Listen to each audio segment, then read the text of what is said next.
اهلا بيكم في الحلقه الثالثه من بودكاست من الاخر. الاخر. معانا شخصيه دي يعني من اعز الشخصيات بالنسبه لي. ده يعتبر الروميت بتاعي ويعتبر يعني بيست فريند بالنسبه لي يعني. فهو طبعا ليه قصه مشوقه جدا يعني. لا مشوقه جدا. لو عارف جدا لو عارف اغمز لو انت مخنوق. اعمل نفسك ابدا. اعمل نفسك ميت. لا بجد يعني هي فعلا قصته يعني كان واحد مثلا فعلا اثرت بيها شاب مكافح وفعلا جداً. بالظبط. كمل اتفضل. شاب ما يفيدك. لا والله ما قطع والله ما قطع عليه. ما يفيدك. لا هو فعلا شاب مكافح جدا، وانا اتعرفت عليه من خلال برضه شاب مكافح اخر. كلنا شباب كلنا مكافحين. كلنا شباب مكافحه في بعض. لا بس انا اول سؤال بالنسبه لي عرف عن نفسك. انت مين؟ انا محمد مو. اكيد كل المحمدات هنا مو. خلاص. فده ده الطبيعي. انا دلوقتي عندي 19 سنه جيت امتى طيب؟ انا جيت هنا الولايات المتحده من سنتين. كنت طبعا في مصر شاب بقى، مش الشباب اللي هو الروش. لا اللي هو انا طبعا كان نفسي، انا عايز اسافر. انا كل الحلم الامريكي ده كان حاجه عندي كبيره جدا. اللي هو انا من وانا في اولى اعدادي انا حلمي ان انا عايز اجي امريكا. وانا يعني باختصار ان انا اتولدت هنا، قعدت 6 شهور، بعدها اهلي قالوا لي ايه، لا احنا عايزين نربيك في قالوا لي وانا عندي 6 شهور. عيل عنده 6 شهور لسه. لا محمد اقول لك ايه يا محمد، انت هترجع مصر. اخلاقك ما بقتش عجباني يا محمد. اخلاقك ما بقتش عجباني، هنرجعك مصر تتربى. فايه قالوا لي مش عايزين نبوظك، تعالى ايه ننزلك مصر. قلت لهم خلاص يلا بينا. برضه البامبرز في مصر انت. البامبرز في مصر بقى انت فاهم. فايه نزلت طبعا، عشت بقى، كان عندي لحد 17 سنه قاعد في مصر.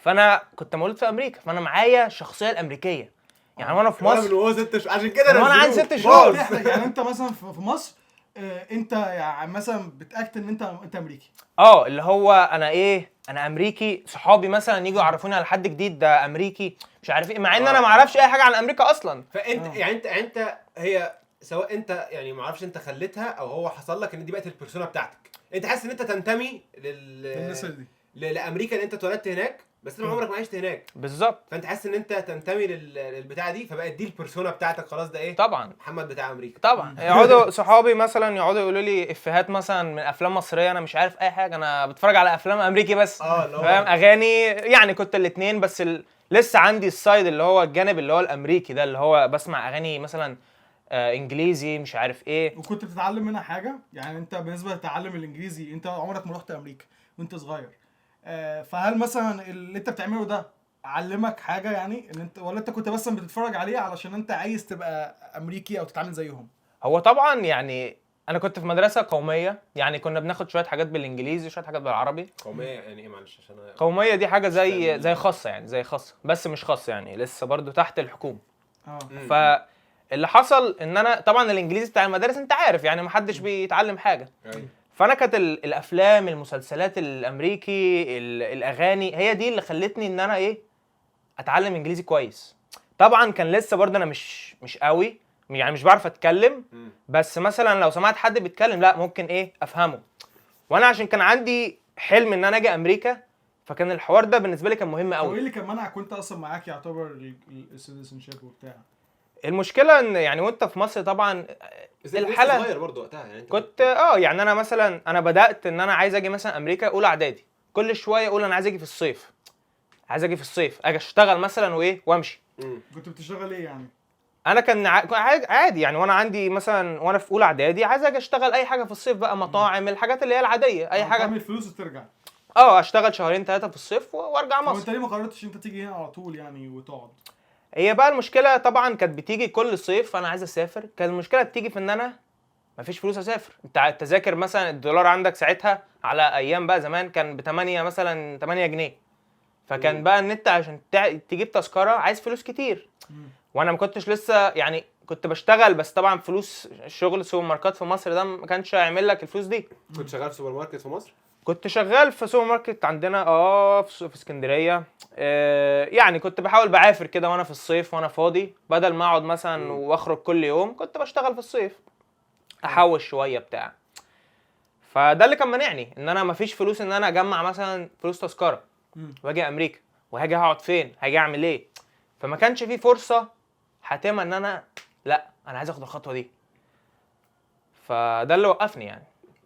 طب انت مثلا عملت ايه بعد كده علشان تيجي هنا، او ايه اللي خلاك بقى خلاص حددت ان انت هتيجي الفتره دي جايه؟ يعني انت سؤال، يعني انت كل ده قاعد مستني اللحظه اللي همشي فيها واروح فيها امريكا، هل انت اصلا كنت عايز تروح تقعد هناك ولا يعني تروح تشتغل برضو، ولا برضو عايز تروح تشتغل وترجع، ولا انت برضو الفكره في دماغك لا انا عايز اروح خلاص اروح امريكا واستقر هناك؟ هو طبعا يعني عشان انا كنت صغير يعني اولى اعدادي مثلا، ابتديت ان انا عايز اجي مثلا امريكا اشوف الدنيا، اشوف امريكا دي بتقول ايه، ان انا اتولدت فيها دي، اشوف يعني انا مش بشوفها سلبوني من حقوقي يعني مش بشوفها غير في الافلام، فاهم؟ فانا عايز اجي اشوف يعني انا اتولدت هنا، يعني في جزء مني كان هنا، فانا لا انا عايز اجي اشوف ايه اللي بيحصل. فضول يعني اكتر شويه. يعني فضول طبعا. لحد ما جيت مثلا وانا في اولى ثانوي قلت لا انا لازم اجي اكمل كليه هنا في امريكا. لان مع كورونا وبعد كورونا الموضوع حسيت ان هو هيبقى صعب بالنسبه لي في مصر والناس كلها طبعا. فالحلم والهدف بتاعي كبر ان انا لا انا عايز اجي هنا للكليه. فسبحان الله اول ما كورونا ضربت طبعا كلنا كنا قاعدين في البيت، فاهم؟ ابتديت انا طبعا كنت كبير يعني حابب جدا مجال الجيم والتغذيه. وانت عندك كام سنه؟ ابتديت وانا عندي 12 سنه. بتلعب عادي يعني؟ كنت بروح عادي بس الجيم مع اصحابي مش عارف ايه، بس كان عندي هدف برضو ان انا عايز اتحسن جسمي، عضلات، كل الكلام ده كان في ايه كان عندي. وكنت ملتزم جدا يعني في الاكل بالذات، كل الكلام ده كنت ملتزم. وكنت بقعد ابحث على طول، ابحث يوتيوب جوجل مش عارف ايه ان انا اعرف اكتر في العلم ده. حلو. لدرجه ان انا كنت بمرن صحابي، ابتديت امرن صحابي كلهم، اي حد عايز اي حاجه، اللي هو انا كان بيسموني مو جيم هناك يعني مو جيم الامريكي، هو ده يعني عنده كده صفه خلاص اي حاجه جيم كده تعالى لي، فاهم؟ ف بعديها بقى ايه جت اولى ثانوي كورونا ضربت. فانا كان عندي دلوقتي حاجتين، عندي ان انا فاهم في الجيم وفاهم في الانجليزي، ان انا بعرف افهم، بعرف اكتب انجليزي، بعرف اقرا انجليزي كويس، عندي شويه لغه من الافلام والاغاني. ايوه. فسبحان الله كده وانا قاعد كده في ايام كورونا وانا قاعد في البيت، حسيت كده حاجه نزلت كده من فوق، ان ربنا بيبقى وحي نزل كده بيقول لي ايه خش ابدا في الفريلانس اللي هو الشغل على النت. ما كانتش مشهوره قوي برضه الفريلانسر ده على النت؟ ما كانتش مشهوره في الكلام ده. الكلام ده من 3 سنين ونص يعني من 2020 اول ما كورونا ضربت. لا لسه برضه موجوده شويه يعني كانت مشهوره بس في مجالات تانية، البرمجه، الحاجات دي اكتر من عايز فريلانس حاجات جيم ويعني اكنك بيرسونال ترينر وكده. بالظبط. يعني هي انا كنت بادئ بفكره ان انا امرن الناس. ايوه. بس سبحان الله اول ما بدات جالي اول عميل، تاني عميل، الموضوع اختلف ان انا بقيت اكتب مقالات بالانجليزي لمواقع امريكيه عن الجيم. فاللي هو انا كنت بادئ بحاجه سبحان الله لقيت نفسي بتعلم وعملت حاجه تانية خالص. الكلام ده انت عندك كام سنه؟ الكلام ده انا كان عندي ساعتها 16 سنه. 16 سنه اصلا بقى الموضوع ده كان يعني غير قانوني ان انا ابدا وانا عندي 16 سنه. هربان من الحكومه. فانا ابويا برضو يعني والدي كان حابب برضو الموضوع ده. والدي كان عايش هنا فكان عنده شغل يعني كان فاهم برضو بالانجليزي يعني فاهم في الانجليزي كويس. فشايفك بقى بتشغل وبتدوس وبتعمل فقال لي بص احنا خلاص احنا نعمل حاجه ان انا اظبط العملاء مثلا وانت تكمل الشغل، انت اللي تكتب بس انا اظبط العملاء. فالحوار بدأ كده ان انا عملنا اكاونت ومش عارف ايه وبدأنا شغل لكننا يعني كشركه صغيره يعني والدي وانا. طبعا الحوار كبر في خلال 6 شهور. قدرت ان انا الحمد لله ان انا وطبعا الشغل ده على المواقع دي بيبقى بالدولار. فانت حتى لو انت قاعد في مصر يعني لو انت شغال قاعد في مصر انت بتقبض بالدولار. فقدرت ان انا اشتغلت جامد قوي. ساعتها كنت في اولى ثانوي في كورونا كان في طبعا دروس اونلاين مش عارف ايه. الاونلاين برضو فتح الأونلاين هتلاقي فتح. ده برضو يعني ممكن تبقى حاجه ساعدتك شويه اللي كان وقتها عندك وقت. عنده وقت، والاونلاين فتح على العالم كله يعني. اي الناس اللي بدات حاجات اونلاين حتى وقتها صح. الدنيا معاهم اشتغلت طبعا كل الناس قاعده في البيت، كله قاعد في البيت. فالموضوع بدأ كده. بعديها اللي حصل بقى ايه، طبعا انا كنت بقى يعني بسكر يعني بضحي بحاجات كتيره، نزول مع اصحابي مثلا في ايام حظر التجول والحاجات دي كانت طبعا يعني لذيذه جدا. اي حاجه القانون متمتع بكسر القانون. لذيذه جدا، انزل كده في حظر التجول يعني في البيت الشبحانه. هنتسجن كده يا جماعه. احنا كده خلاص ورا الشمس. فالمهم ايه، كنا طبعا يلا ننزل، يقولوا لي يلا ننزل يلا مش عارف ايه، وانا كل اللي في دماغي انا عايز اشتغل. فطبعا ده فلوس عشان تسافر بالظبط، ده كان الهدف الاساسي. ها 6-7 شهور بعد كده قدرت احوش مبلغ ان انا يكفيني ان انا اقدر اخيرا ان انا اجي امريكا حتى ولو بس للصيف. فقلت خلاص تمام. استنيت الصيف، جه شهر 5 جه، كنا بنخلص ساعتها اخر شهر 5. فانا قمت مستغل الفرصه ان انا ايه، قلت خلاص انا هاجي. كان ساعتها تانية ثانوي، قلت خلاص انا هاجي امريكا في الصيف، اشتغل ال3 شهور دول وارجع على مصر على ايه، ثانويه عامه. اخلص ثانويه عامه في مصر واجي هنا، اجي هنا على الكليه. على الكليه. فطبعا 100 تمام. جيت هنا امريكا، قعدت اول اسبوع كده، قريبي كان هنا، قعدت عنده اسبوع لحد ما لقيت شغل وسكن كده، اوضه صغيره طبعا يعني في الشمس فوق كده تقعد فيها، وشغل ومش عارف ايه، وبدات بقى. طب سؤال هنا بس عشان السؤال ده مهم.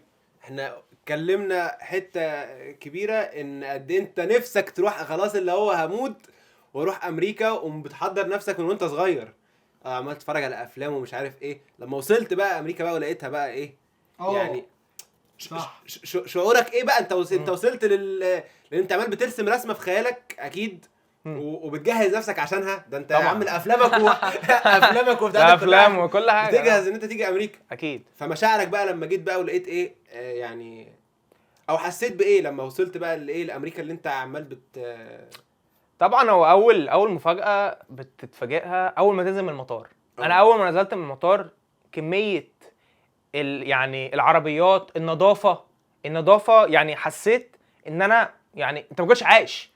لو انت يعني تحس مثلا، عارفين في الافلام كده لما تبقى الشاشه صفرة يقول لك ده المكسيك، انت نزلت امريكا لا في الوان تانية غير الصفار ده. فاللي هو كان الموضوع يعني، والشجر يعني الشجر ده كان حاجه، انت ماشي في الشارع شجر هنا شجر يمين وشمال. احنا عندنا لما يبقى في نخله انت كده خلاص يعني انت كينج، فاهم؟ اخد اعملها طب. فدي كانت يعني حاجه كبيره جدا بالنسبه لي، ان انا الطبيعه هنا يعني برضو بالذات في اماكن يعني الاماكن الهاديه، اماكن معينه الطبيعه فيها حلوه. الطبيعه حاجه جميله يعني، تبقى ماشي في الشارع مفيش صوت زمامير، اللي هو الهدوء ده، الهدوء بتاع حسيت باختلاف كبير قوي يعني. اختلاف كبير قوي طبعا يعني. عارف بالعكس انا الهدوء ده عمل لي ازمه نفسيه اول 6 شهور. صح. انا الهدوء ده كان مجنني. هموت انا. فين الزمامير؟ والله العظيم يا عم. اصل انا تخيل انا كنت في حته عايش طول حياتي، انا منطقتنا لا ولا وحشه ولا حلوه، عاديه. بس في بقى تكاتك بتعدي مثلا، او في موتوسيكل بيعدي حاطط اغاني بقى، فاهم؟ مهرجانات دي لحد الساعه 12 بالليل. حد بيعدي بتاع ناس واقفه تحت صوتها عالي بتتكلم بتاع. الحياه دي مره واحده الساعه 9 البلد كلها نايمه.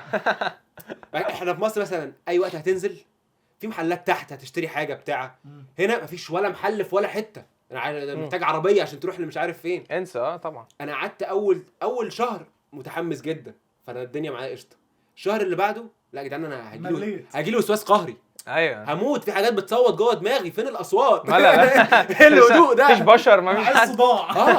ولا في بشر ولا في اي حاجه. ايوه الهدوء ده كان عامل لي كان عامل لي مشكله يعني. طيب وانت يعني انت دلوقتي جيت وقعدت 3 شهور بتوعك تشتغل في الصيف والكلام من ده، على السنه انت ايه ترجع تاني. طيب وانت كنت مقرر على كده انت جاي تشتغل كانت دي الخطه تاني. طبعا. حلو. بعد كده ايه اللي حصل؟ فانا خطتي ان انا كنت اجي امريكا هنا اشوف الدنيا عامله ايه، الكليات عامله ايه. طبعا ما انا كنت عايز اخش كليه ايه السنه اللي بعديها بعد ثانويه عامه. وانا شغال، صاحب الشغل اللي انا كنت شغال فيه ساعتها كان في مطعم كده. طبعا دي بدايه كل الناس يعني المطاعم. اي حد. انا برضو اشتغلت في مطاعم. وانت ده كان مطعم برضو يعني. أيوة. كان سوبر ماركت بس كان جواه مطعم. فطبعا بدات كده. صاحب الشغل قال لي يعني انت اوريدي يعني انت عملت خلاص اصعب حاجه، انت جيت لقيت شغل ومأجر في مكان، مأجر اوضه في مكان، هترجع تعمل ايه؟ هترجع تعمل ايه بالظبط؟ وفكرني بقى بمساوئ الثانويه العامه. يعني انا ده دمار اصلا يعني. اصعب حاجه في التاريخ. شلت هم بقى الثانويه العامه بقى داخله عليا وبدات بقى وانا هنا، عشان كان في خطتي ان انا عايز ارجع ثانويه عامه. كنت بدات دروس اونلاين من وانا هنا في امريكا. ده المدرسين بيقولوا لي احنا عندنا طلاب من امريكا. فقال لي، هو اقنعني بقى ان انا ايه اكمل هنا. فقال لي انت روح قدم في المدرسه بتاعت المدينه بتاعتي، روح قدم فيها وشوف. وطبعا اقنعني بقى ان هنا الدراسه هتبقى يعني اسهل بكتير من ثانويه عامه. ثانويه عامه اصعب حاجه، هنا هتبقى اسهل بكتير وبتاع. وطبعا انا كان في ناس كتير قالت لي الكلام ده، بس انا ما كنتش مقتنع. يعني انا كان لسه في دماغي مش عايز اسيب اهلي، مش السنه دي. قال لك يعني ما كنتش عامل حسابي. يعني انا لما وانا بسلم على اهلي في المطار ما كنتش يعني عامل مسافر حسابي. رايح وجاي. انا رايح، انا شهرين وجاي. مش ما خدش مش- حضن المطارات بالظبط. المطارات القوي. بالظبط. فانا كنت مسلم عليهم كده، اللي هو انا يعني مفيش بس بقى ما عياط جاي ولا يعني. اي حاجه. لكن ان انا اسيبهم كده بقى سنه كامله او اكتر من سنه ما اشوفهمش، الموضوع كان قاتل بالنسبه لي. ايوه. فالمهم سعيت في الموضوع. يعني انا قلت بص، هي دي يعني ده اختيار ربنا، ودي يعني قدر ربنا. صح. الموضوع لو هيتسهل لي ده بتاعي، لو ما تسهليش خلاص. فانا ابتديت ان انا ايه، خلاص انا هروح اقدم ومش عارف ايه. طبعا اضطريت ان انا اطلع اوراقي من مصر، ترجمت كل الاوراق وشهاداتي الثانويه والاعداديه ومش عارف ايه وكل الكلام ده انت تطعيم. بتقدم كطالب يعني، انت بتقدم كطالب شكله ايه يعني؟ مش فاهم.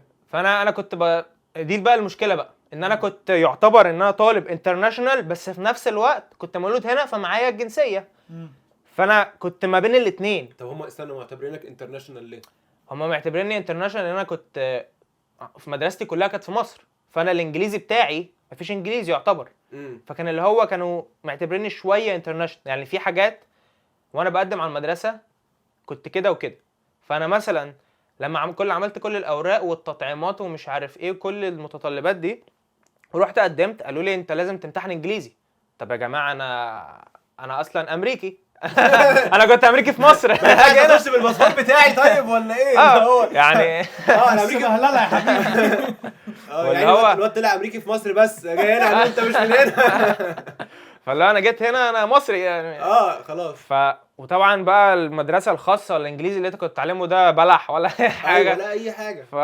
فجيت بقى امتحنوني انجليزي عشان يشوفوا انا الانجليزي بتاعي عامل ازاي. الحمد لله ان انا قدرت ان انا ايه اجيب درجه كويسه. ما قلتش على الكرسي الازرق اخضر ها؟ لا قلت ازرق. فالمهم ايه، خلاص عديت من الموضوع ده. وطبعا يعني في مشاكل كتيره واجهتني، ان انا لازم انت هنا عشان تقدم على مدرسه لازم يكون عندك والدك هنا او والدتك يقدموك. انا ما كانش عندي حد، انا لوحدي وعندي 17 سنه. يعني على الاقل لازم تكون عندك يعني انا طفل لسه. ما ينفعش تبقى لوحدك. فدي كانت مشكله اصلا كبيره، ان انا جيت هنا في سن صغير قوي. يعني لدرجه ان انا يعني عشان اسال حد مثلا مر بنفس التجربه، مفيش حد جه هنا قبل 18 سنه. كل الناس اللي اعرفها 20 وفوق. فانا جيت هنا 17 سنه ولوحدي. فدي كانت قاتله، يعني عملت لي مشاكل كبيره. ان انا اخش المدرسه كان مشاكل كبيره. اضطريت ان انا اعرف اكلم ده واكلم ده واروح واجي عشان بس ان انا اقدر اخش. جبت واسطه بالباسبور ولا؟ جبت واسطه. جبنا واسطه. حتى في امريكا. فالحمد لله ربنا سهلها. وهنا بقى ايه كانت بقى المشكله العاطفيه، ان انا خلاص عرفت ان انا مكمل هنا مدرسه ومش راجع مصر تاني. ايه لقيت نفسك اتحبست بقى فتره بقى. انا هشوف اهلي كمان سنه. انا جاي على كام شهر، اقل من 6 هتقعد. كان قاعد 3 شهور. قعدت 3 شهور وكنت لازم اجي هنا تاني. ودي كانت المشكله الكبيره طبعا. كان اكتئاب عالي وانا في المدرسه. انت كنت بتحل اكتئاب يعني؟ كنت بتحل ولا انت بتسيبه كده وخلاص يعني؟ انا يعني الاكتئاب طبعا هو مش اكتئاب، هو وحده، تحس بالوحده. بالذات ان انا ما كنتش اعرف ناس ما تقوليش كتيره. عليها. بقالي سنتين ماشي. لا يا عم هتضحك علينا. سنه ونص والله. من ساعه ما جيت انا نزلت بعديها ب3 شهور، وبعد كده ما نزلتش تاني. انا بقالي سنتين قاعد. بقالك سنتين؟ كان خلصت السنتين خلصتهم؟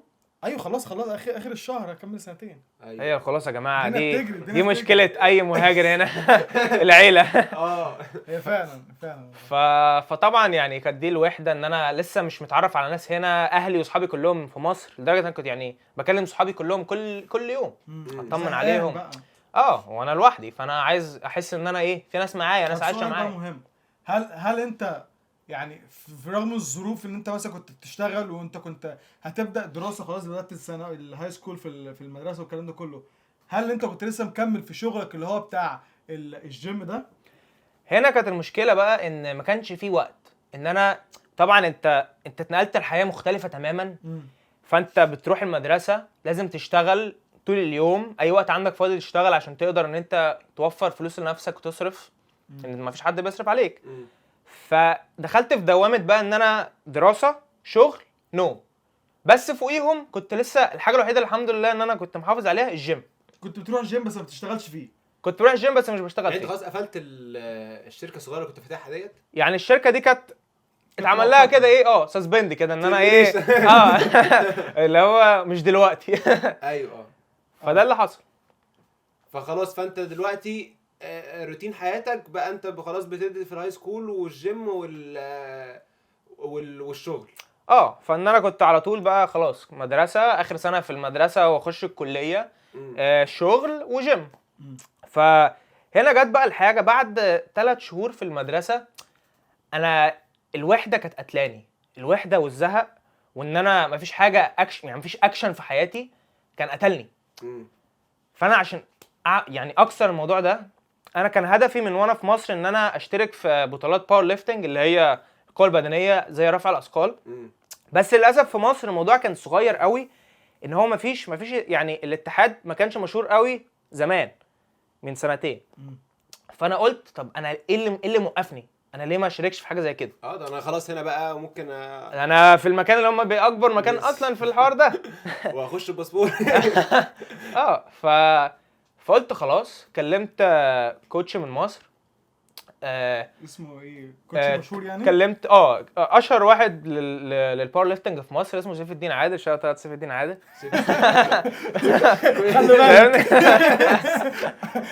كلمته كوتش صانع الابطال. ما انت صانع الابطال الحمد لله.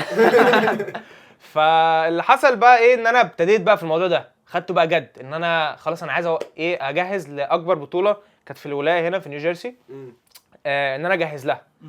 فالموضوع ده بقى شغل دماغي، ان انا ما بقاش عندي بقى الوحده، لا انا عايز اخلص عشان اروح اتمرن. عايز اعمل، فاهم؟ ابتديت ان انا اركز في الموضوع ده قوي. خلاص برضه يعني بقى التمرين مش تمرين بس، بقى تمرين بهدف.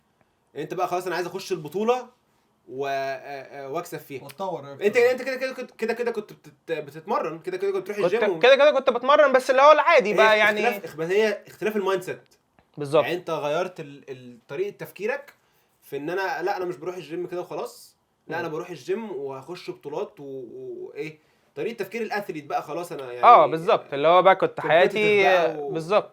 وكانت البطوله دي حوالي 8 شهور، يعني بعد 8 شهور فابتديت ان انا احضر لها واظبط لها ومش عارف ايه. فشغلت دماغي بقى وانا في المدرسه، وانا طبعا لوحدي ومش عارف ايه، شغلت دماغي شويه من موضوع الوحده ده. فدي اهم حاجه لاي، بالذات لكل الناس اللي جت هنا وحاسه ان حياتها روتينيه، حياتها في وحده، في زهق. حاول ان انت تدور على حاجه تجري وراها. الفراغ ده وحش قتال. هيقتلك يعني بجد. فتدور بقى على رياضه، بطوله، تتعلم حاجه جديده. يعني لازم تخوض تجارب جديده عشان يعني تقتل الوحده يعني والزهق. يعتبر مثلا دي حاجه انت غيرت بيها حياتك. طبعا احسن. عارف حوار الحاجه الجديده ده. لما دخلت انا في فكره ان انا بقى عايز اقتل الملل واتعلم حاجه جديده، لقيت نفسي داخل بتعلم ياباني. مش يعني لازم تاخد بالك برضو ايه الحاجه الجديده ما تنجرفش فيها. ايوه ممكن تطير. طبعا. بس والله كنت بتعلم ياباني ودخلت ايوه والله اتعلمت اكتب بالياباني بالياباني فممكن يعني استكر الرياضه بس يعني بس صح لان الواحده قتاله والرياضه اصلا مهمه يعني بالنسبه لاي حد. سواء انت عايز مثلا تخش في باور ليفت ولا تخش سواء اي حاجه انت عايزها، هو فعلا الرياضه مهمه. يعني مثلا يعني مهمه لايه بالظبط؟ يعني ايه اهم حاجه ممكن الرياضه تغير في حياتك فيها؟ انت ايه اكتر حاجه الرياضه غيرت في حياتك فيها؟ انا الرياضه غيرت في حاجات. خلينا نتكلم عموما في الاول بعدها اتكلم عن نفسي. ان عموما بالذات للناس اللي عايشه هنا في امريكا على طول بتشوف ان الناس لو مثلا فئه من الشباب، في فئه من الشباب مثلا ممكن تخش في سكه ان هي مثلا تشرب فيب، تدخن عموما، تخش في السكه دي، حاجات هتبوظ صحتك على المدى الطويل. مش هتبقى عايش في احسن يعني كواليتي اوف لايف، يعني حياتك مش هتبقى احسن حاجه بالحاجات دي. الرياضه هتخليك ان انت تمنع كل الحاجات دي وتركز ان انت تحسن صحتك وتحسن من نفسك. الحاجه التانية ان هنا الاكل اللي هو السريع ده رخيص قوي. فانت يعني ماكدونالدز ده بتاع الفقراء اصلا. بالظبط. بتلاقي الهوملس ماشي معدي ببيج ماك طبعا. فانت لا مش عارفين نجيبه اصلا في مصر. الهوملس ماشي ببيج ماك وكامبو فرايز والكولا. فانت لو سبت نفسك للحاجات دي برضو هتلاقي نفسك يعني صحتك اتدهورت، تخنت، مش عارف ايه، وهتليد بقى الحاجات تانية كتير، اكتئاب، مش عارف ايه. وساعتها هتكسل ان انت تبدأ حاجة. فان انت تبدأ رياضة هيمنع الحاجات دي. الغربة يعني قتالة في حتة ان انت مش بتحافظ على نفسك، بتجري ورا الفلوس، بتجري ورا اي حاجة الا نفسك، فبتنسى نفسك خالص. فان انت تحافظ على الرياضة وتخليها روتين من حياتك، ده هيظبط يعني كل حاجة. خلينا فيك انت بقى. في انا قتلت الوحده طبعا اللي جوايا والزهق. طبعا المشاكل الكتيره اللي بتمر بيها في حياتك ان انت بتطلعها في الرياضه، او ان انت مثلا بتروح بالذات في رياضه زي القوه البدنيه الباور ليفتنج دي، بتطلع فيها طاقه كتير، طاقه كبيره. يعني انت مثلا انا هدفي ان انا عايز اشيل وزن كتير، فانا ايه اللي هيحفزني؟ انا في حاجات كتيره محفزاني، في حاجات كتيره مثلا مضايقاني هتحفزني. فاللي هو دي كانت يعني سبب من الاسباب ان هي ظبطت دماغي، تفكيري. انت بتخش مثلا الجيم بتتمرن، دماغك بتتفتح لحاجات كتيره. لو قعدت في البيت وتفكر فيها مش هتحس ان انت بتفكر تفكير سليم. ايوه. فدي كانت اكتر الحاجات اللي غيرت فيا، غير ان هي عرفتني على ناس طبعا جميله جدا في المجال. فتحت لي فرص ان انا ادرب ناس كتيره في المجال. بدأت انت خلاص في الموضوع ده يعني؟ بدأت في الموضوع ده، ويعني معايا كذا واحد ان شاء الله برضو ايه نخليهم. انا واحد منهم يا جماعه. سبجكت نمبر 1. هنحاول برضو نكبرهم في الموضوع. فرجعت دلوقتي الناس اللي بتدربهم دول بتدربهم ان بيرسون عملي خلاص بقى. خلاص عملي، مش بقى كتابه ومقالات وكلام من ده. لا طبعا بقى عملي. كمان ان انا فتحت لي مجال ان انا في الكليه حتى بدرس الكلام ده. بدرس علوم التمرين عشان عايزه ان انا اخش علاج طبيعي. فدي بتأهلني ان انا اخش علاج طبيعي. ابتديت ان انا بابلاي يعني الحاجات ان انا اتعلمتها مثلا من الباور ليفتنج دي للعلاج الطبيعي، ان انا بربط ده بده. فادتني باك جراوند حلو جدا ان انا يخليني اطور من نفسي كدكتور في المستقبل ان شاء الله. كبرت حاجات كتير جدا. صح من الناحيه دي يعني. صح. اهم حاجه اللي انت اخترت الكارير بتاعك وان انت خلاص ماشي فيه ومش بتنحريش ليه يعني خلاص. يعني انا حطيت بتحبها طبعا. انا يعني في الاول وانا في الهاي سكول هنا يعني الاختيارات مفيش اكتر من الاختيارات هنا. الفرص والاختيارات طبعا كبيره جدا. بالظبط. فانت عايز تدرس ايه مش عارف. زي ما انت لما جيت عايز تخش بيزنس، عايز تخش طبخ، عايز تخش ايه. انا كنت نفس الكلام. انا قدمت على تمريض وقدمت على علاج طبيعي. طب يا رب اعمل ايه ولا ايه؟ احسن حل صلاة استخارة وايه هي هتجيلك. حسيت ان الطريق بيتفتح لي في العلاج الطبيعي. ناس كتيرة قالت لي بلاش والمشوار طويل. هنا علاج طبيعي 7 سنين، almost 7 سنين.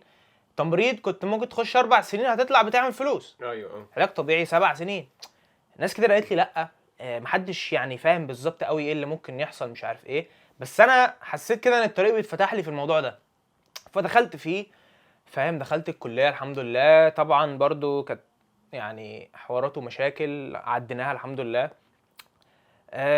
وبدات بقى في الموضوع ده الحمد لله برضو، ان انا بدات بدري من اول سنه في الكليه، ابتديت ان انا اخد بقى اكسبيرينس في الكارير نفسه، اللي هو انا مش هفضل بقى مثلا شغال في مطعم، لا انا عايز بقى اخش في المجال، انا عايز مثلا اشتغل في عياده، ايوه اشتغل في مستشفى، تطور برضو من نفسك. هي نفس رحله التطوير من نفس، وانت بتحاول يعني تطور من نفسك في الحته دي، لان ده خلاص انت يتشوز الطريق ده لنفسك.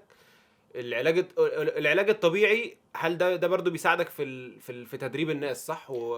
طبعا وشغلك هو بالظبط الباور ليفتنج هو نفس يعني دي اساس من الاساسات. يعني انت لو انت فاهم في ده لازم هتبقى فاهم شويه على الاقل في ده.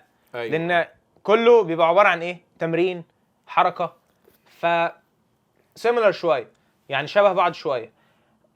وانا الباك جراوند بتاعي طبعا مساعدني في ان انا في شغلي في العياده، في شغلي في المستشفى، في كل الكلام ده. زائد كمان كل ده في فرص تانية كطالب في الكليه، ان انت مثلا تشتغل معيد مثلا، معيد في الكليه. هنا عشان تشتغل معيد مش لازم تبقى متخرج، لا انت ممكن تشتغل وانت في الكليه. وانت في الكليه يعني وانا طالب مثلا اخدت ماده جبت فيها درجه حلوه جدا، تشتغل معيد فيها. فده كمان بعمله يعني كل حاجه. فموزع نفسك. يعني جامد. والله والله يعني قصه كانت شيقه جدا، وحلو ان انت يعني بتجرب حاجات كتير، ومش ما كنتش خايف من التجربه، حتى من سن صغير يعني يعني انت عارف طريقك ومركز فيه وماشي فيه، بس ما يعني مش خايف ان هو يحط ايده في حاجات مختلفه. فاهم ازاي؟ طبعا. وحتى من سن صغير يعني. طبعا يعني فدي حاجه كويسه جدا. اكيد. للاسف الشديد وقت الحلقه انتهى. وقتك معانا خلص. حلقه ثانيه. هنضطر ننهيها هنا. بس المستر كابتن مو امريكي. انت تحب الناس تقول لك كابتن ولا انت بقى؟ انا لا مو ساده. من غير سمسم، من غير حاجه، مو بس. لا ان شاء الله لو يعني انا صراحه هبدا معاه، خلاص انا بدات معاه في هو بادئ من زمان. لازم اخد معاه، لو ابدا معاه ونشوف التجربه ايه اللي هيحصل. وبرده لو انتوا مثلا حابين انتوا تجربوا مفيش مشكله يعني. بس ومتشرفين جدا باستاذ مو حبيبي. هنسيب لكم كل يعني كل اللينكس بتاعته تحت في الديسكربشن. لو حد ما يعني عايز يجرب مثلا او يبدا في عايز يبدا يبقى يعني. معاه بيرسونال ترينر يساعده دخول البطولات، واحد بس عايز يحسن من نفسه، يساعد نفسه زي ما محمد ساعد نفسه بالرياضه، ممكن يكلمه وهو يعني هساعدهم. هتساعدهم ان شاء الله. مش ما تاخدش الزمان بتاعهم وتسوحهم. لا ان شاء الله. اي حد من الاخر هنظبطه. اي حد من الاخر لازم تبقى زمان من الاخر عشان الراجل ده من الاخر يعني. بالظبط. كود بقى ديسكاونت. يلا مع السلامه.